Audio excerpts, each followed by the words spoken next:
Nakabidyo ka. Nakabidyo ka. Pinawala ka rin. Ayaw ko na ako. Demo. Artista tayo for today's video. Yes, ma'am. Kami na naman nagluluya.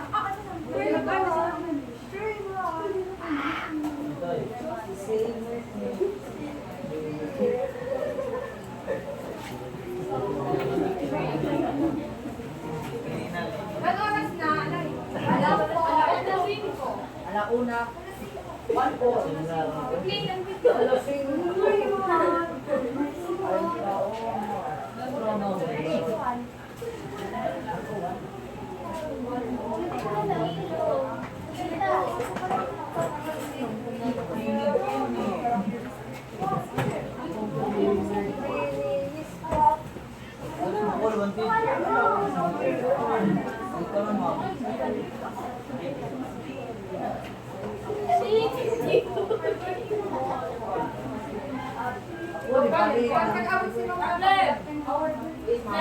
Balikan please.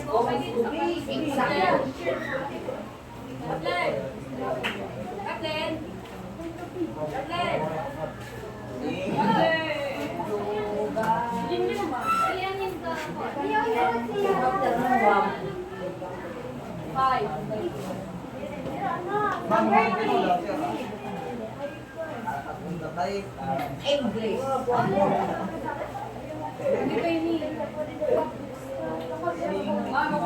Pacific Pool.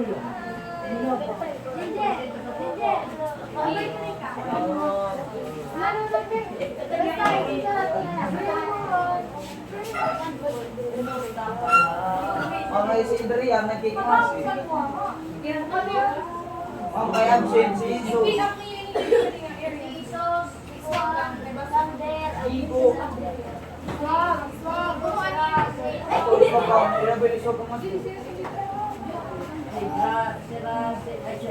Masuk ka na lang sa iyo ha. Okay, same groupings. With our last activity.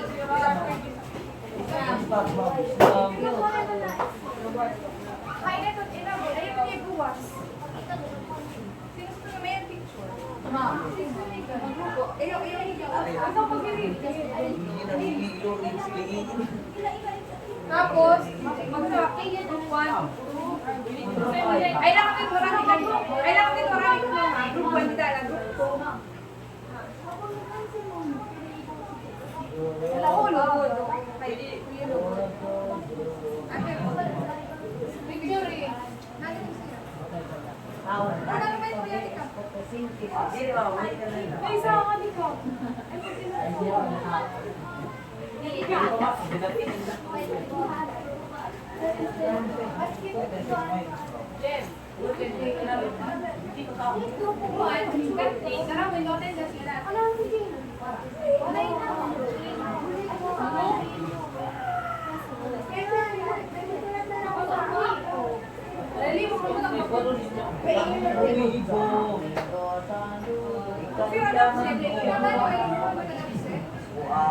We are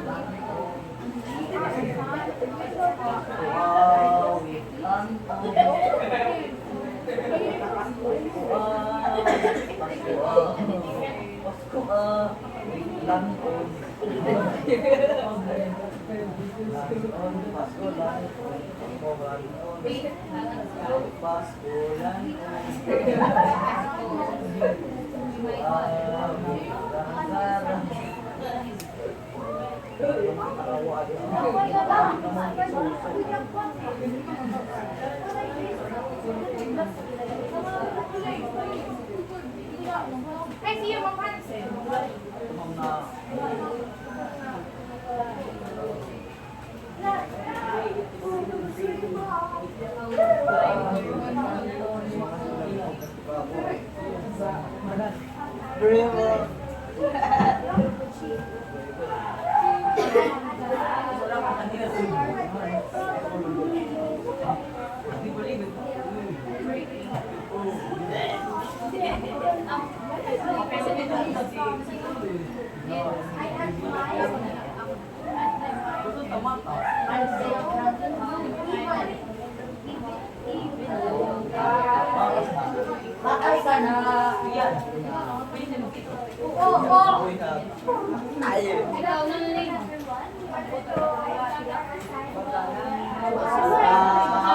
Lanon.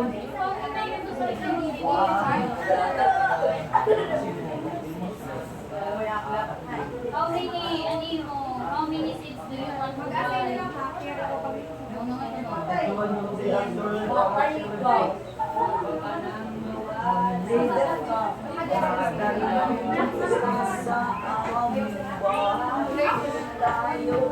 na lang ha. Kaya ako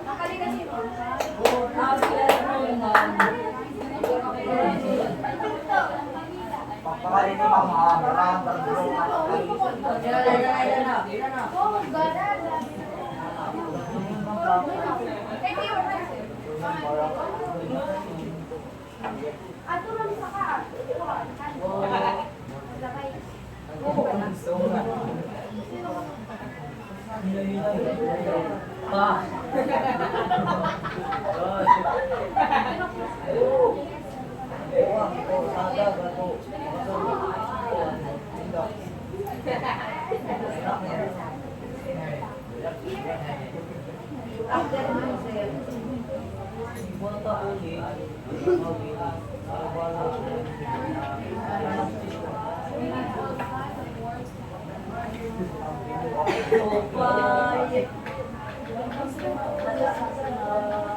sabi ka lang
O God, creator of heavens and the universe, you are worthy of our praises.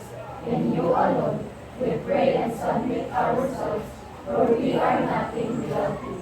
We humbly ask for your forgiveness and mercy. Dear Lord, we gather here today with the intent of doing good in thy name. Guide us to the right path. May our efforts be blessed with insights, understanding, wisdom, and respect for all. May our deep faith in you give us the strength to act honestly and dwell in all matters before us. Amen. Father, the Son, and the Holy Spirit. Good afternoon, class. Good afternoon, ma'am. So, let me do our action for today. Where's Ramon? Andre?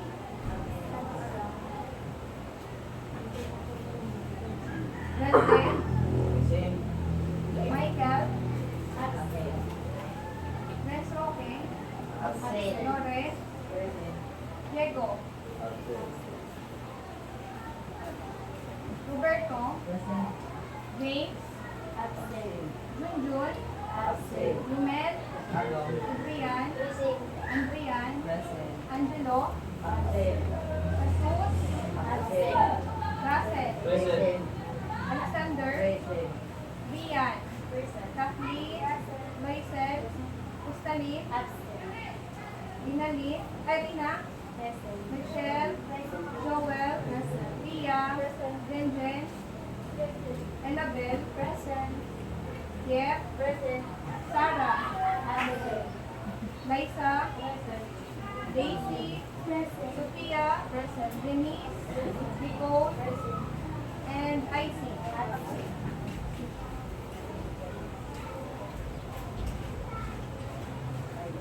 so for the past 2 days class, we have been discussing about the elements of a short story. Okay, so can you still recall our lesson?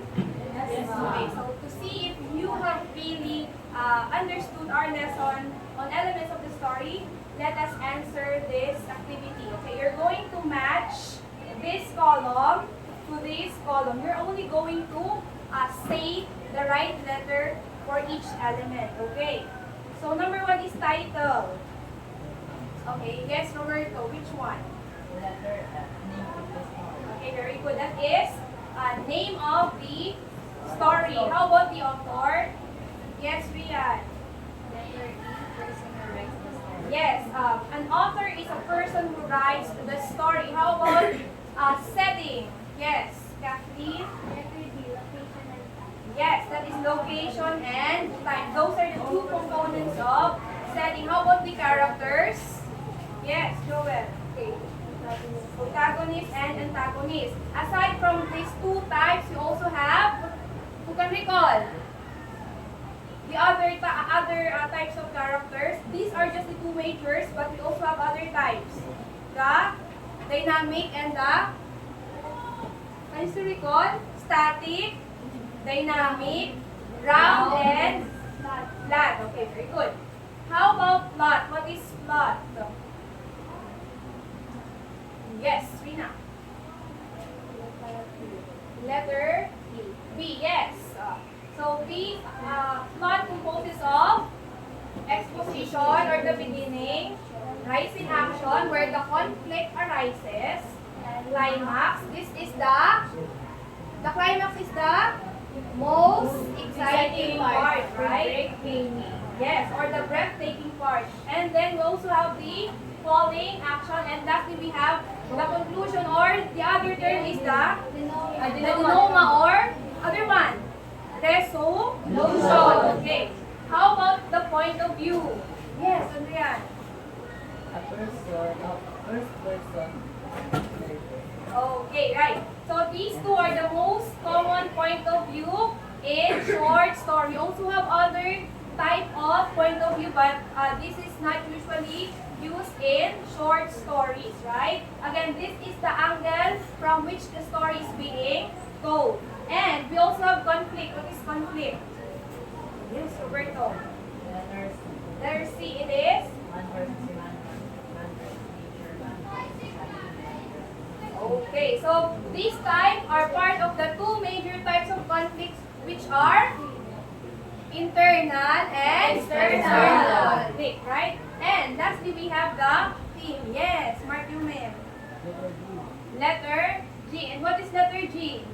Message or meaning of the story. Okay, that is the message or meaning of a story, or the universal truth that you can see in the story or being portrayed in the story. Okay, so congratulations, you were able to master your skills on determining the descriptions of each element. Okay, later, class, as we go on, you are going to apply, okay, apply these elements in the story that we are about to read.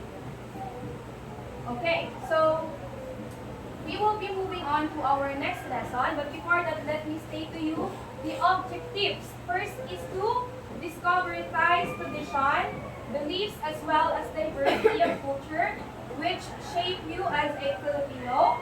Second is to determine the elements of a story and the given selection. As I said, you're going to apply the elements in the given selection. Third is to evaluate the significance of the given selection. Okay, so let's see what is this selection. Okay, but before that, let me, I want you to tell me your observation about the given picture. What do you think is this? Okay. Yes, Mark Yumin. Line up. Yes, this is actually a, Flag of Thailand. yes, this is actually a flag of Thailand. Okay. So, let's have a tour for a while in the country of Thailand. Who among you here is a fan of Miss Universe Thailand? Nice joke. Okay, we have here fans of Miss Universe Thailand. Siya, di ba, ay nakakuha saan, Transformational Leadership Award sa Miss Universe. Okay. So, Bangkok is the capital of Thailand. Okay, it is the largest city in Thailand.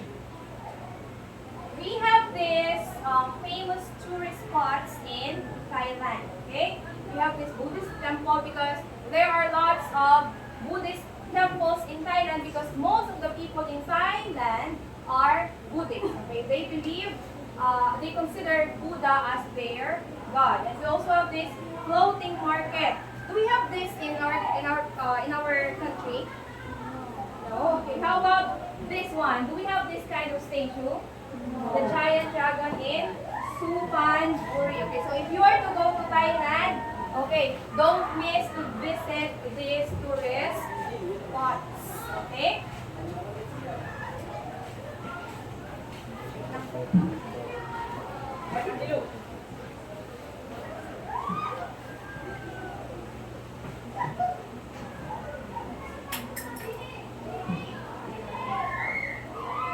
Okay, so for the class, I will let you watch.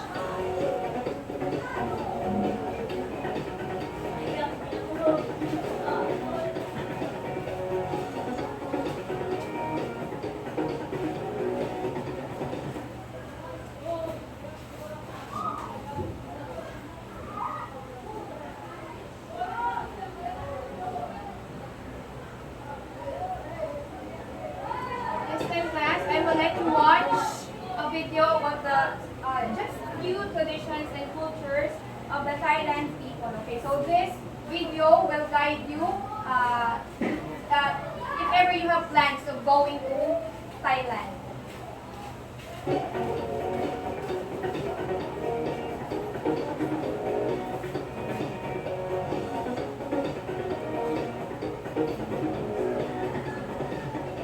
Welcome to iTips. In a country where the culture is as rich as the king himself, there are certain customs that the traveler needs to observe and practice with the locals. But with influences from countries such as India, China, and Cambodia, and with religions such as Hinduism and Buddhism, this melting pot offers a unique blend of stunning culture for everyone to enjoy. And this week, we look at the basics to see you through your travels. As common as a handshake, Thai people greet each other with a two-hand bowing gesture called the Y. This salutation is not only used to say hello, but it can also be used to thank or apologize to someone. Your travels to Thailand would not be complete without visiting a few temples along the way. Even though temples have their own practices, most require that guests dress conservatively by covering their shoulders and knees and removing shoes before entering sacred places. The Thai language is one of the heart rather than that of logic, and the Thais appreciate a person who doesn't express too strong emotions, but instead is patient and calm. Conversely, they enjoy to smile, laugh, and show their kind hospitality. Another simple and effective way to do it all in the Thai way is to stay cool, calm, and collected. No matter what the situation, keep your voice to a low and almost melodic tone. The easier your voice is to listen to, the more you will be understood. This shows signs of maturity, tolerance, and mutual respect. And the list goes on, but a useful rule to remember is to show respect not only to the king and the elders, but to everyone. Angie here with the iTravelChannel.tv, making your trip easier with iTips. Visiting Bangkok? Yes, we know you are.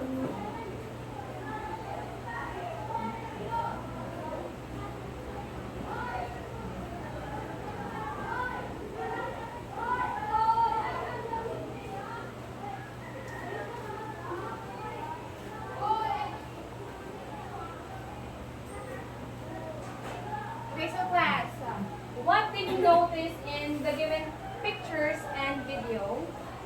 Huh?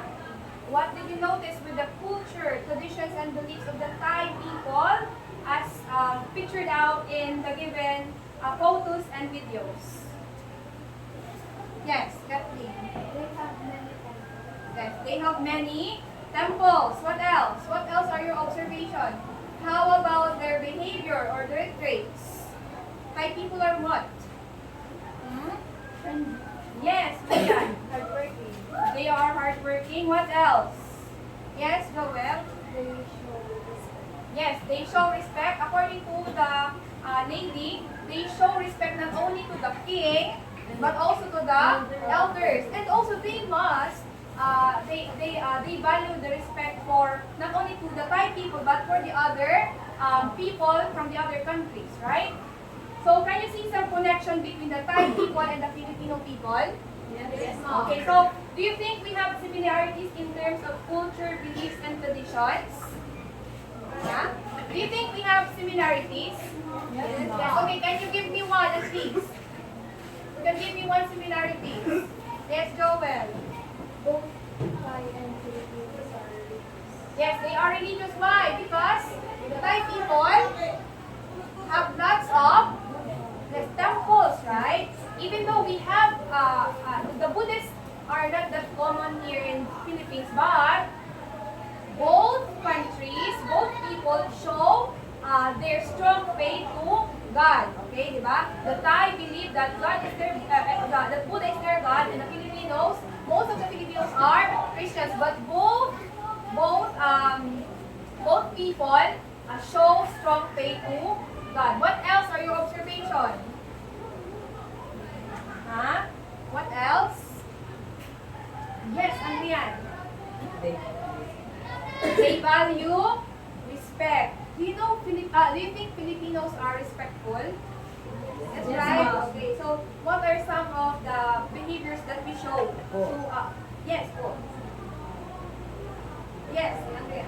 By saying po, also, and saying,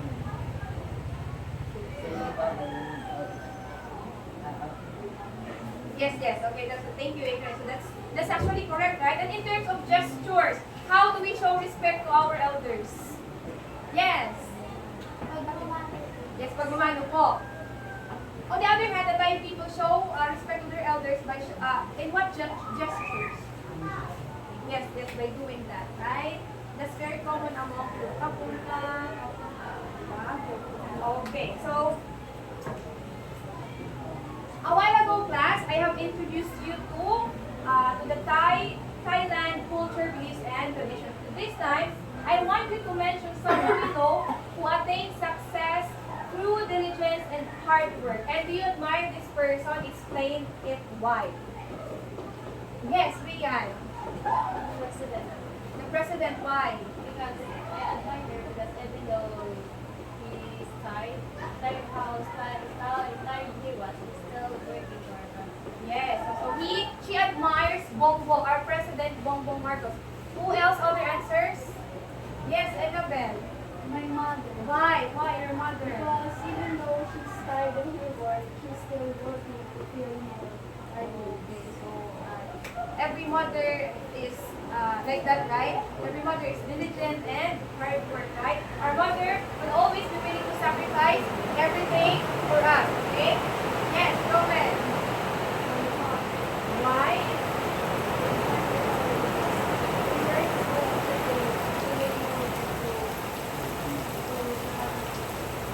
Okay, so Joel admires his father, di ba? So all of those people possesses this diligence and hard work, right? Okay, so to connect the past or the previous activities, right? I introduced you to the Thailand culture, beliefs, and tradition, and I asked you to give an example of a person who possesses diligence and industry. So, if we are to connect that, we are going to read a story, which is a story that comes from Thailand, and the main character in this story is also diligent and hardworking. So, the story is Makato and the Cowrie. So, by Supani Kansha Nili. Okay? So, are you now ready? Yes, ma'am. Okay. But before that, let me introduce you first to some of the words that you might find unfamiliar or you might find hard to understand. Okay? First, we have cowrie shell. So, everybody read. What is a cowrie shell? A small shell with fine claws used as a honey in some parts of Asia and Africa. Okay, so in our language, what is a cowrie shell? Buskay. Okay. Did you play buskay when you were still young? Yes, ma'am. Yes, ma'am. What an you read? Keeper and driver of an elephant. That is a mahaw. Okay, so you call again a person who takes care of elephants, a mahaw. Next one is Lettuce. What is a lettuce? A plant that has large leaves and is eaten especially in salad. Okay, who among you were able to eat a lettuce? Ano yan, right? Yes, because this kind of plant is uncommon to us because this usually grows in cold places, right? Like in Baguio, and this costs too much. This is very expensive kahit kuan. It's not that common nga here in our place, okay? Next is a frontier. Okay, what is a frontier? A border between two countries. So, which country do you think it is? What country? Thailand? Actually, yes, that is actually Korea. Okay, this is a border between Korea and South Korea. Okay. So, since we are already done unpacking some unfamiliar words, let us now tackle the story, okay? I will let you watch a video clip of the story, and at the same time, I want you to read the subtitle, okay? We're not only going to watch, you're also going to read, okay?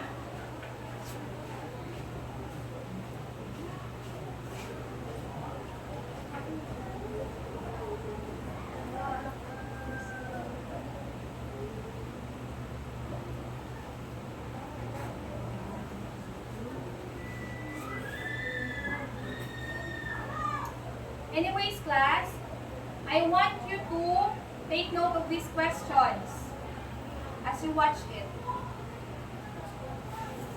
Okay, I want you to take note of these questions because later on I will be asking you this.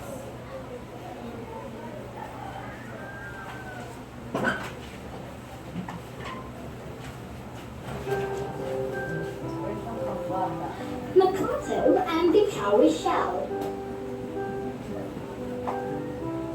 Once upon a time, there was a boy whose name was Makato. He was an orphan, for his mother and father had died when he was very young. He had no brothers, sisters, cousins, or friends to take care of him, so he had to make a living for himself. He did every kind of work, carrying heavy things, clearing away the forest, or feeding pigs. He never idled over his work, and although he was paid only a small wage, he was satisfied. He knew that if he did not work, he would starve. Wherever he went, his employers praised him for being sensible, hardworking, good-tempered, and cheerful.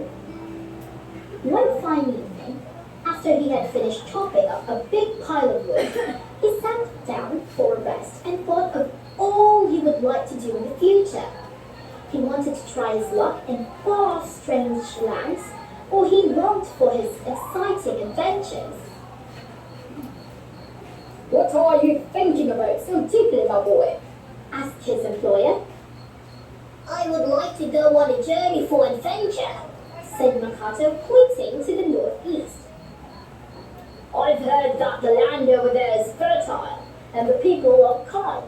I wish I could see that land for myself." His eyes sparkled with excitement. "The land you wish to go is called COT," said the employer.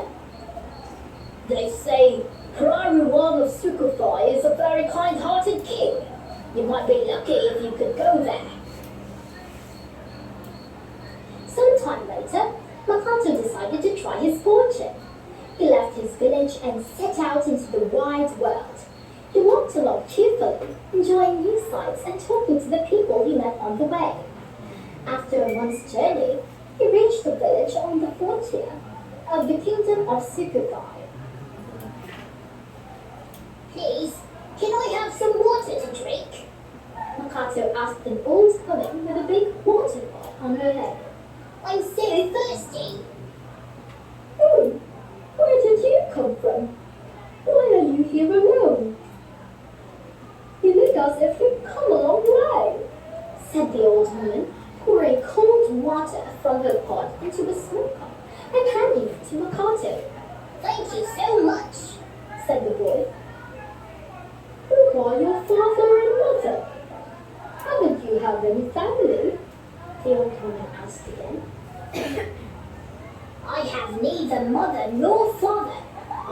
from the city of Morn over there, replied Makato. Good heavens! Have you really come from home? How is that you are traveling alone? Such a young boy as you are. I wanted to see Praruwa of Sukubai, replied Makato. They say he is a very kind-hearted king. You already told me, boy, said the woman. Come along with me. Who knows?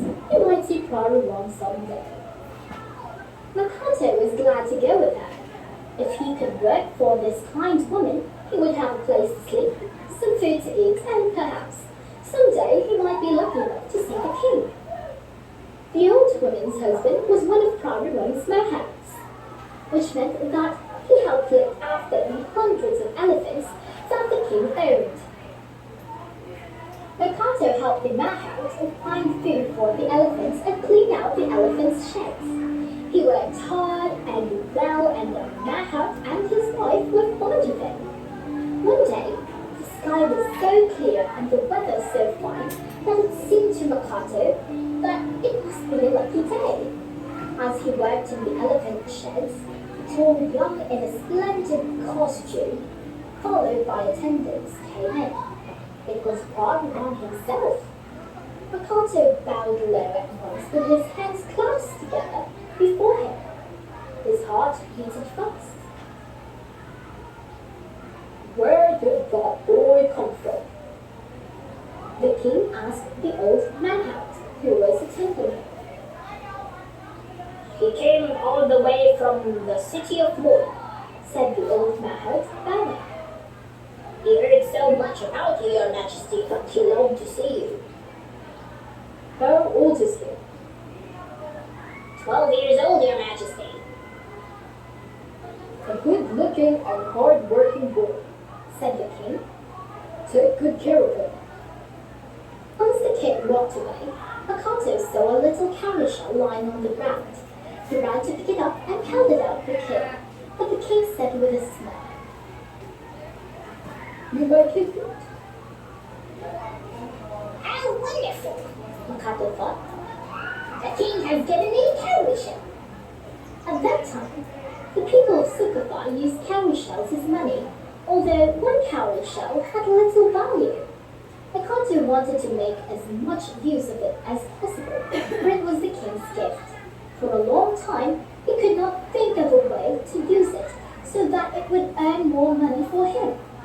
One day, he passed by a store in the market where the seeds of many different plants were sold. He looked along the store and caught sight of a basket full of lettuce seeds. Lettuce! He could grow small plants like that. He asked the jolly-looking woman at the store, Can I buy some of those lettuce seeds? Oh, yes, my boy. How much do you want? Said the woman. I have one cowrie shell, said Makato. One cowrie shell? said the woman, laughing. That won't buy anything. I can't even measure that much. Look, said Makato eagerly. I'll dip my finger into a pile of seeds, then I'll take the seeds that stick to it. That must be about right for one cowrie shell. Well, why not? Said the woman, amused at his suggestion. All right, boy, help yourself. Makato paid the woman his one cowrie shell. Then he put his finger into his mouth and dipped it into the pile of seeds. When he pulled his wet finger out, it was covered with seeds. He carefully scraped them off his finger into the palm of his hand and went away happily clutching the seeds. Now that he had seeds, Makato broke the soil and sowed them at once. He watered the seed bed every day, and soon the young plants appeared. Day by day, he cleared more ground and planted more lettuce seedlings until the kitchen garden was covered with them.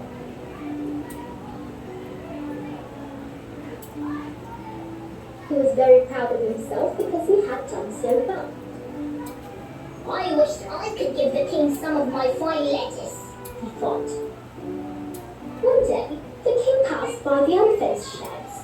Again, Makato waited his opportunity, then knelt down and proudly presented his big bunches of lettuce to the king. Where did you get these? The king asked, surprised. I grew them from the cowrie shell you gave me, Your Majesty, answered Makato with a beaming smile. How could you do that? Asked the puzzled king. Makato told the king the whole story. The king was impressed with his intelligence and industry. So much so that later on, he gave Makato a job in the palace. As the years passed, Makato grew tall and handsome. He mastered every grace and served the king well. He was so loyal that the king trusted him absolutely. He was promoted to higher and higher positions until he was given the title of Kun, which meant that he was the most important person in the king's court. He was also happily married to a beautiful young daughter of the king. After that, the king made him the ruler of Mo. So, it was that Makato, who had once been a poor orphan, became the king of that prosperous kingdom.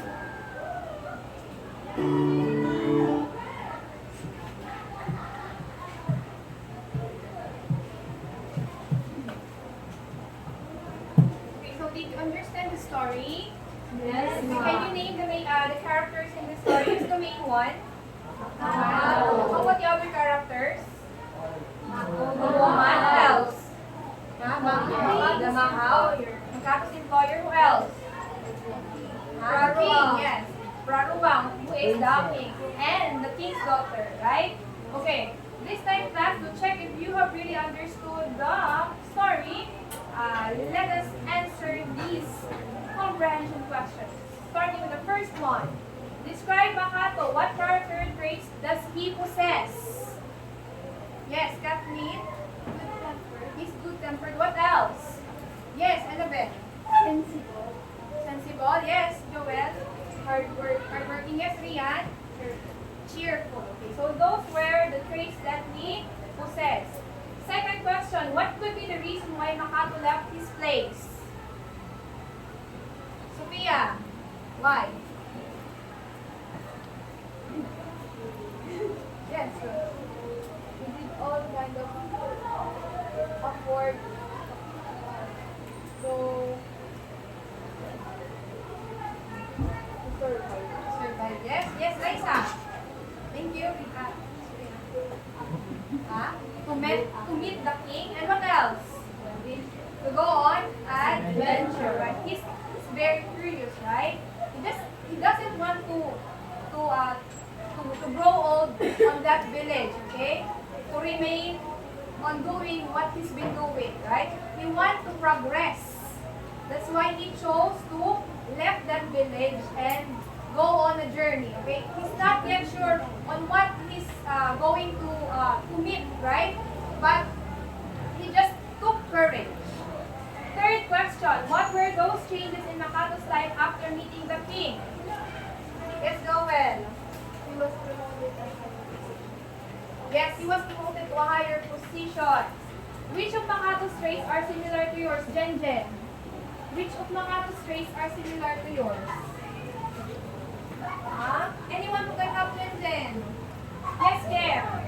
Which of those traits of Makato is similar to hardworking? So, Kev is hardworking. Is Makato hardworking? Yes, Okay, ma'am. what else? How about Nicole? Which among those traits do you think is similar to yours? What again are those traits? Sensible, cheerful, good-tempered. Good-tempered. Which among those four do you think is similar to yours? Are you cheerful? Yes. So Nicole is cheerful. So as Makato. How about those who are sensible? Or those who are good-tempered? When you are good-tempered, what do you think is the character? Not easily angered. Okay, so thank you for your answers. How about the fifth question? Which would you nurture and enhance your positive traits?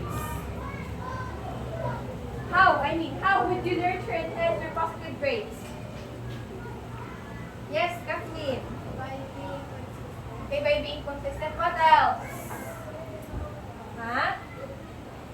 Yes, right? You have to be consistent. If you've been hardworking from the very beginning, until then, you have to be hardworking for you to reach your goals. Okay, di ba? Iwasan ang pagiging lingas yung goal, right? Sixth question, what lessons in life does the author wants to convey? Huh? What lessons in life does the author wants to convey? Yes, Rian? Be good and good will come back. Okay, be good and good will come back to you. So, Makato, right, has been good to life in what way? By showing positive traits, diba? Being sensible, being hardworking, being, cheerful, diba? And so life has also been good to him, and life rewarded him, diba? In the end, all of his efforts has been rewarded.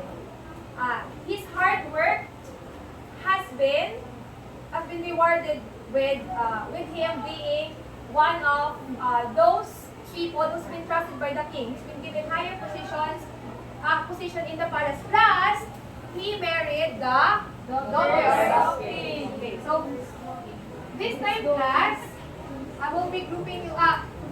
Please remain on your groups, right? The same groupings with your previous activity, because you're going to have a group activity. Actually, each group will perform a different activity. Sige daw. Kayo go. Group 1, please stay here. Group 2, Group 3, Group 4, and Group 5. You may also sit on the floor. Okay, kindly go first to your group mates. Group 1, Group 2, Group 3, Group 4, Group 5.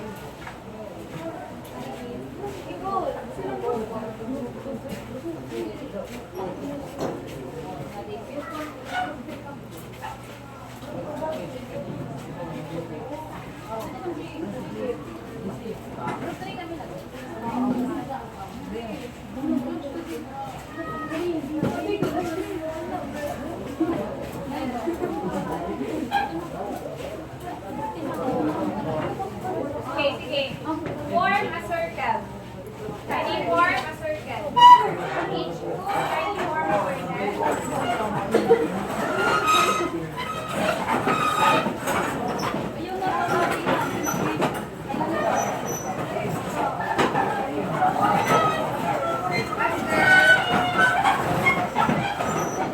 Okay. Are you now ready to listen? Yes. Okay. So for group 1, your activity is titled Center. Which group do you belong? Rian, Alexander. Okay. Group 1, the title of your activity is Alam. Okay? You are going to make a poster for someone who inspired you to attain success through diligence and hard work. Okay? I will be giving you later a cardboard and coloring materials. Group 2 is music. So you're going to sing a song related to the story of Makato and the Cowrie shell. Third group, the title of your activity is the character web. So you're going to describe Makato's character traits. I will be giving you a poster in which you're going to write your answer. So group 4, skit. You are going to perform a short play drama about the story, role play. And the fifth group, the title of your activity is On the Road to the Future. So you're going to plot the events in the correct order which led to Makato's success on the timeline. So I will be giving you guide questions in order for you to be guided in plotting the events. Okay? Do you have questions? Do you have questions? Were you able to follow? Yes. Where's group 3? Where is group 5? Wait lang po ha.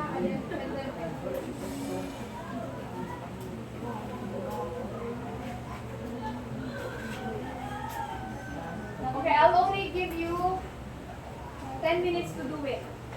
But if you can finish early, much better. After which, you're going to perform your activity in front of the class. Your time starts now.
Po.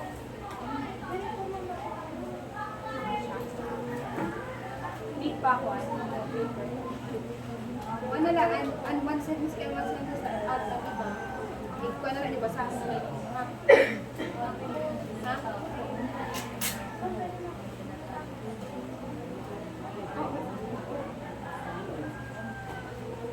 Miski an first sentence na kayo. Tapos the other, pwede mo lang magdagdag ako ng paper. Pero ngayon, nagkakas madali. Nagkasahan lang.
Man versus himself.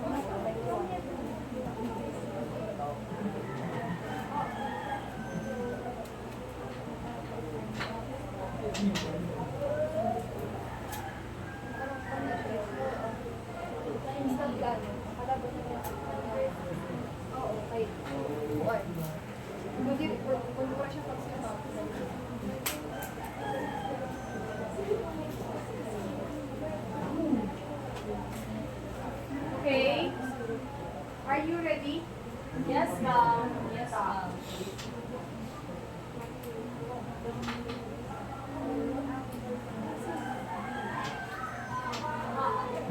Okay, so while others are still working, let's have the group. What group are you? So just continue doing your work and the group 2 will perform their test. Okay, group 2, kindly take your stage. Who else are ready? Okay, so next to group 3 is the group 4. Okay.